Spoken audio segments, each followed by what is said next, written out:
Ba nhà groupនឹងជំរាបសួរទៅកាន់ពុកម៉ែបងប្អូនទាំងគ្នាបាទជួយជាមួយនឹងខ្ញុំបាទដោយចំណុចជាមួយនឹងការវិភាគហាងឆេងមាសប្រចាំថ្ងៃបើបងប្អូនចឹងឃើញតាមមាសបានស្ទុះងើបឡើងខ្លាំងដូចអ្វីដែលខ្ញុំបានព្យាករជូនពុកម៉ែបងប្អូនទាំងគ្នាកាលពីថ្ងៃសុក្រសប្តាហ៍មុនបងប្អូនបាទខ្ញុំបានឲ្យបងប្អូនយើងត្រៀមទិញនៅតម្លៃ4025 4021ដុល្លារនៅក្នុងមួយអោនហ្នឹងហើយវាបានស្ទុះងើបឡើងទៅខ្លាំងបាទ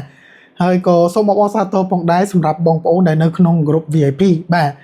ដែលខ្ញុំបានបោះ signal ជូនពុកម៉ែបងប្អូនហ្នឹងតាំងពីថ្ងៃសុក្របងប្អូនបាទយើងចំណេញ TP 1ហើយបានបន្តចំណេញ TP 2បាទ3000 pip ជាងនៅថ្ងៃច័ន្ទនេះបាទគាត់ទៅបើកទីផ្សារមកមាសងើបឡើងទៅខ្លាំង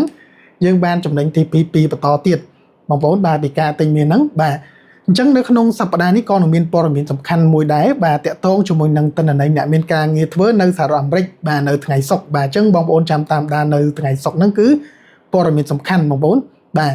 អញ្ចឹងចង់ដឹងថាតើថ្ងៃនេះមាសអាចនឹងមានការប្រែប្រួលបែបណាបាទនៅក្នុងថ្ងៃច័ន្ទនេះបាទឬក៏បងប្អូនអាចនឹងទិញលក់ស្វែងរកប្រាក់ចំណេញនៅក្នុងតម្លៃមួយណានោះបងប្អូនអាចមកទស្សនាការវិភាគហាងឆេងមាសជាមួយនឹងខ្ញុំបាទនៅចំណុចឥឡូវនេះបាទបងប្អូនចឹងដោយសារតែថ្ងៃនេះគឺជាថ្ងៃច័ន្ទបាទដើមសប្តាហ៍ហើយក៏ជាថ្ងៃដើមខែដែរបងប្អូនបាទទៅថ្ងៃ3ទេបាទខែ8បាទខែថ្មីបាទអញ្ចឹងខែ8នេះដូចខ្ញុំបញ្ជាក់ជូនបងប្អូនដែរតាំងពីខែ7កាលពីថ្ងៃសុក្រហ្នឹងបងប្អូននៅចុងខែ7ហ្នឹងខ្ញុំថាបើសិនជាមាសនៅតែ strong នៅកន្លែងប្រវាសឡូហ្នឹងបាទវាជ្រុំអានេះ2ខែបងប្អូន2បកគោលហ្នឹងអញ្ចឹងប្រសិនបើមាសវានៅតែជ្រុំនៅនឹងអត់ break low មកទេនោះទំនោរនឹងមានឱកាសងើបឡើងទៅវិញខ្លាំងដូចខ្ញុំបញ្ជាក់ជូនបងប្អូនហ្នឹងបងប្អូនបាទអញ្ចឹងក្នុងខែថ្មីនេះបងប្អូនឃើញថាវាបិទនៅលើប្រវាសឡូហ្នឹងបងប្អូនបិទនៅលើខ្សែគុតខ្សែជាងបាទខ្សែ3ខ្សែ4ហ្នឹងស្រាប់តែថ្ងៃច័ន្ទវាងើបឡើងមកខ្លាំងហើយបាទអញ្ចឹងកម្លាំងនៅអាចឡើងទៅបន្តទៀតបងប្អូនដែលគោលដៅនៅក្នុងខែ8នេះគឺខ្សែ3ជាងដែលខ្ញុំបញ្ជាក់ជូនបងប្អូនហ្នឹងដោយសារតែបកគោលប្រចាំខែវាមានប្រវាសឡូសាដូមួយធំនៅក្នុងតំបន់ហ្នឹងបាទហើយបើបងប្អូនមើលមកពីក្រោយនេះក៏វាមានប្រវាស high ធំមួយដែរសាដូបាទអញ្ចឹងទំនោរមាសអាចនឹងបន្តងើបឡើងមកដល់ហើយបងប្អូនព្រោះវានៅ strong ជ្រុំ2ខែជាប់គ្នានៅកន្លែងប្រវាសឡូហ្នឹងអត់ព្រមបែកបាទអញ្ចឹងកម្លាំងតម្លៃនៅចោលកន្លែងហ្នឹងបងប្អូនអញ្ចឹងកម្លាំងនឹងអាចងើបឡើងទៅខ្លាំងវិញបាទនៅក្នុងខែថ្មីនេះ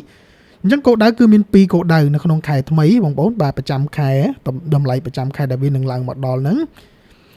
4335ឬក៏4375បាទតម្លៃកម្រិតទី1ឬក៏អាចនឹងទៅដល់កម្រិតទី2នៅកន្លែងប្រវាស high ហ្នឹងបាទប្រវាស high កាលពីខែ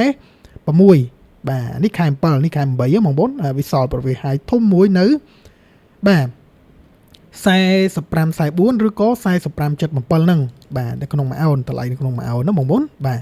អញ្ចឹងវាមាន2កម្រិតហ្នឹងដែលជា reject zone ធំបើបងប្អូនមើលតាម Fibonacci ក៏វាជាកម្រិត retracement ដែរដែលវានឹងត្រូវតែមក reject នៅក្នុងតំបន់ហ្នឹងដោយសារតែវាបាន strong នៅកន្លែងប្រវាស low ហ្នឹងជ្រុំ2ខែអត់បែកអញ្ចឹងទំនោរបើអត់បែកទេទំនោរនឹងងើបឡើងទៅវិញហើយដែលខ្ញុំបញ្ជាក់ហ្នឹងណាបាទនៅខ្សែ3ជាងចិត្តក្រាស់អីហ្នឹងគឺជាតំបន់ 23% retracement បាទហើយមកកម្រិតទៀតហ្នឹងគឺ 38% ដែលវានឹងមកដល់នៅខ្សែ5ដែលខ្ញុំបញ្ជាក់ហ្នឹងអញ្ចឹងកម្រិតគោលដៅគឺនៅមានខ្សែ3ចិត្តជាងនិងខ្សែ5ចិត្តជាងបាទពីគោលដៅហ្នឹងនៅក្នុងខែថ្មីហ្នឹងបាទគាត់ថាវាអាចនឹងមកហ្នឹងគឺអាចនឹងដល់គោលដៅទី1មុនខ្សែ3ចិត្តជាងនឹងមុនហ្នឹងបងប្អូនបាទអញ្ចឹងអ្នកដែលទិញមាសគីឡូអីអាចពិចារណាទិញបានទុកទៅដល់តម្លៃហ្នឹងបាទតម្លៃប្រចាំខែបាទដែលខ្ញុំបានបញ្ជាក់ជូនបងប្អូនហ្នឹងបាទអញ្ចឹងបាទប្រចាំខែយើងមើលប៉ុណ្្នឹងទៅបងប្អូនបាទព្រោះវាមានបកគោលខៀវអញ្ចឹងវាគួរតែងើបឡើងទៅវិញខ្លះហើយបាទអាចនឹងទៅដល់ហើយពីគោលដៅហ្នឹងដែលខ្ញុំបញ្ជាក់នឹងវាជា reject zone ធំហ្នឹងបាទព្រោះវាមក strong នៅកន្លែងប្រវាស low ហ្នឹងបាទអត់ break low មកទេប្រចាំខែតោះអញ្ចឹងយើងចូលទៅមើលបកគោលប្រចាំសប្តាហ៍វិញម្ដងបាទអញ្ចឹងប្រចាំសប្តាហ៍បងប្អូនមើលបកគោលប្រចាំសប្តាហ៍បាទអង្កាលពីសប្តាហ៍មុនខ្ញុំបញ្ជាក់ថាបើសិនជាវានៅ rero អត់បិទនៅលើកៅគុតទេនោះទំនោរនឹងមកដល់25ឬក៏អាចនឹងមកដល់ប្រវាស strong ប្រវាស low នឹងវិញបាទ39ជាងវិញប៉ុន្តែដែលខ្ញុំបញ្ជាក់ហ្នឹងគឺវាបានមកដល់មុនបងប្អូនវាបានមកដល់25មុនស្រាប់តែវាងើបឡើងទៅវិញបាទទៅបិទលើខ្សែជាងវិញណាអញ្ចឹងបញ្ជាក់ថាកម្លាំងទិញឡើងនៅកន្លែងប្រវាស low real body នឹងខ្លាំងបាទអញ្ចឹងហើយបងប្អូនឃើញថាថ្ងៃច័ន្ទមាសងើបឡើងទៅខ្លាំងបាទគ្រាន់តែបើកផ្សារមកភ្លាមមាសចាប់ផ្ដើមងើបឡើងទៅខ្លាំងអញ្ចឹងកម្រិតនៃការឡើងបងប្អូនឃើញថាកាលពីសប្តាហ៍មុនវាបានចុះមកដល់បាទប្រវាស low ធំហ្នឹងដែលខ្ញុំបញ្ជាក់ឲ្យបងប្អូនយើងទិញមុនអត្រាការប្រាក់បាទវាឡើងទៅវាបានស្រកមកវិញប៉ុន្តែកម្លាំងនៃការស្រកមកវិញបងប្អូនឃើញថាវាអត់បាទ វាអត់ខ្លាំងបងប្អូនវាស់មើលបាទយើងវាស់មើលនេះបាទកម្រិត retracement ដែលវាមកវិញហ្នឹងបាទអញ្ចឹងដែលមាសដែលបានស្រកមកវិញហ្នឹងបងប្អូនឃើញថាវាម៉ូទ័រនៅលើ 61.8 អញ្ចឹងវាជាកម្រិត retracement ទេអញ្ចឹងកម្លាំងនៅអាចឡើងដូចខ្ញុំបញ្ជាក់ជូនបងប្អូនអញ្ចឹងដែលគោលដៅគឺនៅ137ឬក៏អាចនឹង182 192នឹងនៅពីគោលដៅនឹងទៀតសម្រាប់ប្រគល់ប្រចាំខែបងប្អូនបាទសម្រាប់ប្រគល់ប្រចាំខែបាទអញ្ចឹងខ្ញុំបញ្ជាក់ដែរបាទកាលពីថ្ងៃសុក្រហ្នឹងចុងសប្តាហ៍មុនហ្នឹងបើសិនជាវាចុះមក25មុននេះខ្ញុំបញ្ជាក់ហ្នឹងគឺនៅ25បើវាចុះមកដល់25មុនទំនោរនឹងងើបឡើងទៅវិញហើយទោះវាអត់បិទនៅលើកៅក៏ដោយបាទទោះវាអត់បិទនៅលើកៅក៏ដោយឲ្យតែវាចុះមកដល់មុនកន្លែង25ហ្នឹងគឺជាកន្លែងដែលវាត្រូវងើបឡើងទៅវិញដែលខ្ញុំបញ្ជាក់ហ្នឹងណាកាលពីសប្តាហ៍មុនហ្នឹងបាទអញ្ចឹងបងប្អូនឃើញហើយពីកម្រិតនៃការបាទលក់ចុះហ្នឹងគឺតិចតួចបងប្អូនបាទលក់មកវិញអញ្ចឹងណាហើយកម្លាំងទិញឡើងពីក្រោមហ្នឹងទៅខ្លាំងបាទលើស 50% វាស្មើ 61.8 ហ្នឹងណាបាទអញ្ចឹងប្រចាំសប្តាហ៍កម្លាំងនៅអាចឡើងខ្លាំងទៀតបងប្អូនហើយណាមួយបងប្អូនឃើញចន្លោះបកគោលនេះបាទបកគោលម៉ាដាបាហ្នឹងបាទធំខ្លាំងបាទកម្លាំងទិញអ្នកទិញខ្លាំងបាទកាលពីប្រហែល6សប្តាហ៍មុនបងប្អូនបាទ5សប្តាហ៍មុនបាទ5សប្តាហ៍មុនកម្លាំងទិញខ្លាំងអញ្ចឹង4សប្តាហ៍នេះវាប្រែប្រួលនៅក្នុងចន្លោះបកគោលធំបាទនៃកម្លាំងអ្នកទិញនឹងនៅឡើយទេអញ្ចឹងកម្លាំងអាចបញ្ជាក់នៅតែបញ្ជាក់ថាកម្លាំងទិញនៅតែខ្លាំងអញ្ចឹងបាទកម្លាំងទិញតែខ្លាំងអញ្ចឹងដែលខ្ញុំបញ្ជាក់ហ្នឹងណាបាទតោះអញ្ចឹងយើងចូលទៅមើលបកគោលប្រចាំថ្ងៃវិញម្ដងបាទចឹងប្រចាំថ្ងៃដូចខ្ញុំបញ្ជាក់ចឹងវាបានបង្កើតប្រវាសឡូនោះវាកាន់តែខ្ពស់ទៅហើយបងប្អូនបាទនេះបាទចឹងបង្ហាញថាកម្លាំងលក់ចុះចាប់ផ្ដើមថមថយខ្លាំងហើយបាទចាប់ផ្ដើមថមថយចឹងកើតមាននៅកម្លាំងអ្នកទិញទៅវិញដែលខ្ញុំបញ្ជាក់កាលពីសប្ដាហ៍មុនហ្នឹងដូចគ្នាបងប្អូនបាទអញ្ចឹងកម្លាំងទិញឡើងចាប់ផ្ដើមកើតមានបដើហើយដូចខ្ញុំបញ្ជាក់ចឹងអានេះសេរីឡូបាទវាកាន់តែខ្ពស់ទៅហ្នឹងណាបាទអញ្ចឹងកម្លាំងមាសត្រៀមតបុកឡើងទេដូចខ្ញុំបញ្ជាក់អញ្ចឹងបាទបងប្អូនឃើញថាកាលពីថ្ងៃសុក្រមាសវាបានចុះមកដែរបាទវាបានចុះមកដែរប៉ុន្តែវាស្រកឡើងទៅវិញបាទនៅកន្លែង21 25ដែលខ្ញុំឲ្យទិញហ្នឹងវាបានស្រកឡើងទៅវិញស្រាប់តែថ្ងៃច័ន្ទហ្នឹងវាបុកឡើងទៅខ្លាំងបាទអញ្ចឹងកម្លាំងនៅអាចឡើងទៅខ្លាំងទៀតបងប្អូនគោលដៅគឺអាចនឹងទៅដល់បាទ137ឬក៏192នៅក្នុងសប្តាហ៍ថ្មីនេះបាទ182 192ហើយឬក៏អាចឈានទៅដល់ខ្លាំងតែម្ដងគឺនៅបាទនៅលើនេះបាទ4230ជាង4250ជាងហ្នឹងបាទកម្រិតបន្ទាប់ទៀតខ្ពស់ហ្នឹងណាបងប្អូនដោយសារតែសប្តាហ៍នេះក៏មានព័ត៌មានធំទៀតបាទអញ្ចឹងបើឡើងខ្លាំងហើយបាទឡើងខ្លាំងអាចក្បាល4250ជាងក្រាស់វិញបាទឬក៏43តែម្ដងបាទអាច43ជាងបាទ43 10ជាងនឹងតែម្ដងនេះតម្លៃហ៎បងប្អូនបាទដូចខ្ញុំបញ្ជាក់ហ្នឹងបាទចឹងប្រចាំថ្ងៃបងប្អូនមើលប៉ុណ្ណឹងទៅបាទប្រចាំថ្ងៃក៏បញ្ជាក់តែកម្លាំងត្រៀមតបុកឡើងទៅដែរដូចខ្ញុំបញ្ជាក់អញ្ចឹងបាទបងប្អូនឃើញ reference ហើយបាទតោះអញ្ចឹងយើងមើល4ម៉ោងវិញមើលបាទ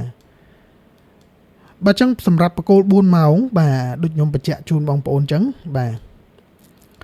បច្ចុប្បន្នវាមក3 wave មិនអញ្ចឹងទេបាទខ្ញុំបញ្ជាក់ហ្នឹងវាមក3 wave មកក្រោមនេះមកដល់កន្លែង 78% 0ជើងធំនេះបាទ pool ធំហ្នឹងបាទអញ្ចឹងការងើបឡើងទៅវិញក៏វាអាចនឹងABC ដូចគ្នាបាទអញ្ចឹងឥឡូវបងប្អូនឃើញហើយវាទៅជើងទី1វាចុះមកជើងទី2អញ្ចឹងវាអាចនឹងកម្លាំងទៅជើងទី3បាទដែលជើងទី3វាអាចនឹងនៅក្នុងថ្ងៃនេះអាចនឹងពីកម្រិតបងប្អូនអាចនឹងកម្រិត100ជាងវិញបាទ103 107វិញឬក៏អាចនឹងទៅដល់134 137វិញអាចពីកម្រិតហ្នឹងបាទឬក៏ខ្លាំងអស់នៅ160ហ្នឹងឯងបាទហើយសប្តាហ៍នេះអាចនឹងមាសនៅរេរចាំព័ត៌មានដែរបងប្អូនណាន់ហ្វាមណាបាទចឹងណាន់ហ្វាមដូចខ្ញុំបញ្ជាក់ចឹងបើសិនជាវាឡើងខ្លាំងហើយបាទអាចទៅដល់គោលដៅវាហ្នឹងហើយបាទ4250ក្រាស់ឬក៏43ជាងហ្នឹងបាទដែលខ្ញុំបញ្ជាក់ហ្នឹងបងប្អូនបាទចឹងយើងចាំបន្តមើលទៀតបាទចឹង4ម៉ោងបងប្អូនបានឃើញហើយវាបានចុះមកដល់តម្លៃដែលខ្ញុំឲ្យទិញហ្នឹងបាទកាលពីសប្តាហ៍មុនហ្នឹងបងប្អូនបាទនេះនៅ21 25ហ្នឹងបាទនេះកន្លែងដែលខ្ញុំឲ្យទិញនៅ 78% បាទអញ្ចឹងយើងទៅមើលលម្អិតនៅក្នុងបកគោលបាទបកគោល1ម៉ោងទៀតទៅបាទពោះ4ម៉ោងដូចខ្ញុំបញ្ជាក់អញ្ចឹងវាបានមកដល់ 78% ហើយអញ្ចឹងវាត្រូវងើបឡើងទៅវិញហើយបាទជាប្រភេទ ABC ពីក្រោមហ្នឹងព្រោះវាមាន ABC មកពីលើហ្នឹងបាទអញ្ចឹងការងើបឡើងក៏អាចនឹង ABC ទៅលើដែរបាទដែលខ្ញុំបញ្ជាក់ហ្នឹងណាបាទ តើឥឡូវយើងមើល1ម៉ោងវិញម្ដងបងប្អូនបាទចឹងបកគោល1ម៉ោងវាមាន pattern ដែលត្រូវឡើងដូចខ្ញុំបញ្ជាក់ជូនបងប្អូនចឹងបាទវាមាន pattern វាដែលខ្ញុំបញ្ជាក់ហ្នឹងវាបានបង្កើត structure previous low បាទវាឡើងទៅតិចតួចវាចុះមក break បាទវា break low តិចតួចហ្នឹងវាឡើងទៅខ្លាំងវិញជាប្រភេទ ABC ហ្នឹងចឹងវាត្រូវបកមក low វិញបាទត្រូវបកមក low structure previous low ហ្នឹងវិញណាហើយបានវាអាចនឹងងើបឡើងទៅខ្លាំងជាប្រភេទ Libra pattern ដែលខ្ញុំបញ្ជាក់ហ្នឹងបាទអញ្ចឹងវាចូលរូបរាងនឹងឯងដែលខ្ញុំបញ្ជាក់តាំងពីថ្ងៃសុក្រតាំងពីតម្លៃនៅលើនេះម៉េះបាទនៅលើនេះម៉េះខ្ញុំថាវាអាចនឹងម្ដង25ទៅវាងើបឡើងទៅខ្លាំងជារូបរាង Libra pattern ហ្នឹងបាទអញ្ចឹងឥឡូវវាឡើងហើយបាទអញ្ចឹងកម្លាំងអាចឡើងទៀតបាទអាចឡើងទៅខ្លាំងទៀតដូចខ្ញុំបញ្ជាក់ហ្នឹងណា103 107ឬក៏130ជាងបាទ133 134 137ឬក៏អាចនឹង160បាទ150ក្រាស់160អីហ្នឹងបាទ3កម្រិតហ្នឹងនៅក្នុងថ្ងៃហ្នឹងបាទនៅក្នុងថ្ងៃហ្នឹងបាទបងប្អូនឃើញវាងើបទៅឡើងទៅពី 78% ដែលខ្ញុំឲ្យទិញហ្នឹងបាទ21 25ហ្នឹងខ្សែគុត21ខ្សែគុត25ហ្នឹងបាទវាងើបឡើងទៅជើងទី1ជើងទី2អញ្ចឹងវាអាចនឹងជើងទី3ទៅខ្លាំងតែម្ដងបាទជា impulse ក៏ថាបានបាទពូវាត្រៀមទៅបុកទៅជា impulse ទេដែលខ្ញុំបញ្ជាក់អញ្ចឹងហើយណាមួយវាបង្កើតជារូបរាង Libra pattern ទេដែលជារូបរាងនៃការឡើងណាបងប្អូនបាទខ្ញុំបញ្ជាក់ហ្នឹងហើយបាទហើយវាបានមកដល់ហ្នឹងគឺដល់ 78% នឹងទៀតបាទកន្លែង0 strong previous low structure នឹងទៀតចឹងល្អបាទអ្នកដែលទិញមួយខ្ញុំមួយបងប្អូននៅក្នុង VIP ហ្នឹងមួយ signal ខ្ញុំអីហ្នឹងល្អបាទយើងទុកទៅបន្តទៀតទៅបាទទុកបន្តទៀតទៅយកច្រើនមកបាទតោះចឹងយើងមើលតម្លៃនៃការបើសិនជាបងប្អូនត្រៀមទិញវិញបាទបើសិនជាត្រៀមទិញអាចនឹងត្រៀមទិញនៅកន្លែង previous low structure ហ្នឹងវិញមកបាទកន្លែងហ្នឹងខ្ញុំគាត់ថាបើមកវិញអាចត្រឹមប៉ុណ្្នឹងបាទអាចត្រឹមប៉ុណ្្នឹងបាទឬក៏អាចនឹងមិនមកវិញវាទៅខ្លាំងតែម្ដងបាទវាមានពីរ scenario ហ្នឹងដែលវាអាចនឹងទៅខ្លាំងតែម្ដងឬក៏វាមកជាប្រភេទចេះបាទ ABC ពីលើមកហ្នឹងណាមកដល់ហ្នឹងมันវាងើបឡើងទៅវិញខ្លាំងបាទវាអាចនឹងទៅជាប្រភេទ ABC ហ្នឹងបាទពីក្រោមហ្នឹងទៅព្រោះវាបានមក complete 78%អញ្ចឹងវាត្រៀមតែឡើងទេគ្រាន់តែថាវាឡើងទៅជាប្រភេទ ABC ទៅវិញឬក៏វានឹងឡើងទៅខ្លាំងពីឥឡូវហ្នឹងឯងបាទពួកខ្ញុំបញ្ជាក់ហ្នឹងឲ្យទិញតាំងពីសប្តាហ៍មុននោះនៅក្រោមនេះបាទអញ្ចឹងអ្នកដែលបានទិញគឺចំណេញច្រើនបាទ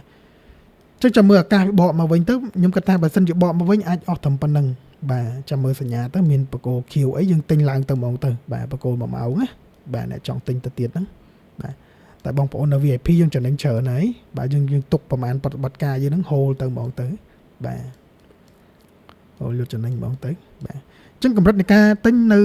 បរិវេណឡូដដែលហ្នឹងបងប្អូនបាទនៅជើងឡូដដែលហ្នឹងយើងចាំមើលទៅបាទហើយចាំមើលទៅ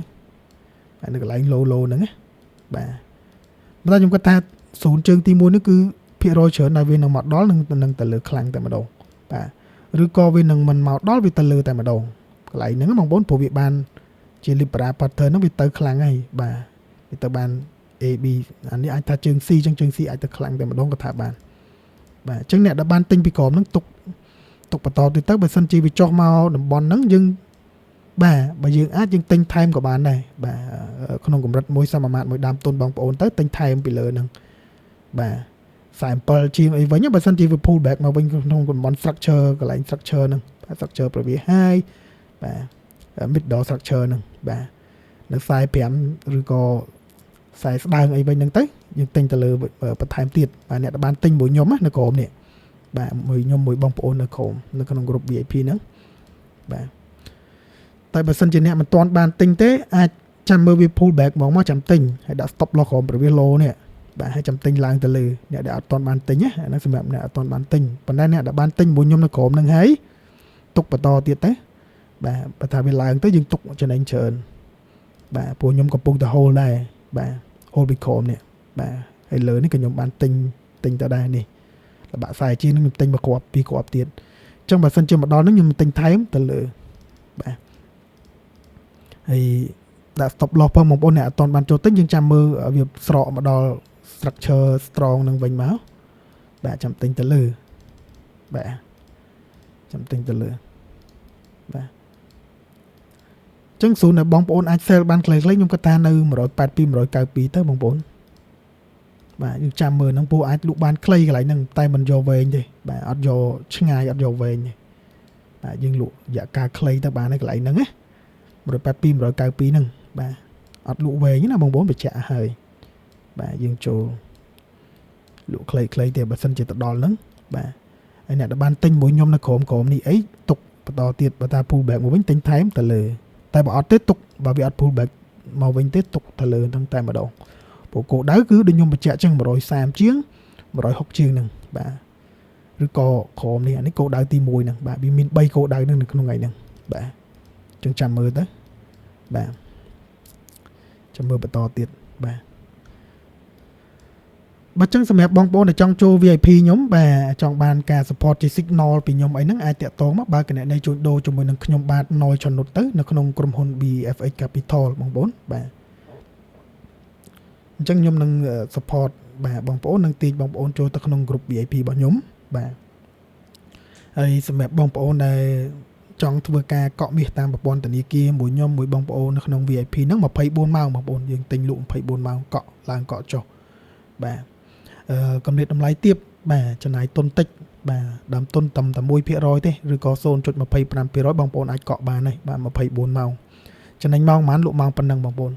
បាទទិញព្រឹកចំណេញយប់លក់ភ្លាមបាទយប់ម៉ោង1ម៉ោង2អីក៏លក់បានដែរបាទ24ម៉ោងយើងជួញដូរហ្នឹងបងប្អូនបាទ